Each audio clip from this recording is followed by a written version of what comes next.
40 साल के बाद बाज एक पहाड़ पर जाता है। पहाड़ पे जाने के बाद अपनी परों को उखाड़ता है, अपने पंजों को तोड़ता है और अपनी चोंच को जमीन में मार मार कर तोड़ देता है। और फिर उसके बाद 150 दिनों तक वहीं पड़ा रहता है बिना कुछ खाए पिए।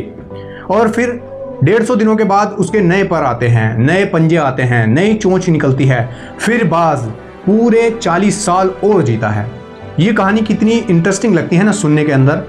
ऐसा लगता है कि मोटिवेशन भर जाएगा हमारे अंदर और हम भी अपनी लगन के साथ काम करेंगे। अगर मैं आपसे कहूं कि ये कहानी बिल्कुल ही एक एक वर्ड के साथ झूठी है, इसका प्रूफ मैं आपको दे देता हूं। अगर आप कहो कि बाज अपने पंजे तोड़ लेता है, मैं कहूँ आप अपने हाथ अपने आप तोड़ सकते हो, हिम्मत ही नहीं होगी। दूसरी बात, अपनी जबान आप नहीं काट सकते। बाज अपने पर कैसे उखाड़ सकता है जो उसकी उड़ान में इतनी सहायता करते हैं, जो उसको इतना सटीक निशाना बनाने के लिए तैयार करते हैं।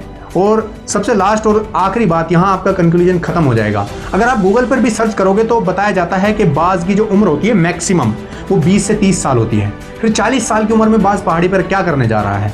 आप किस जिंदगी, किस दुनिया में जी रहे हो? जरा कभी सोचो बैठ कर के हम कर क्या रहे हैं, किन लोगों के।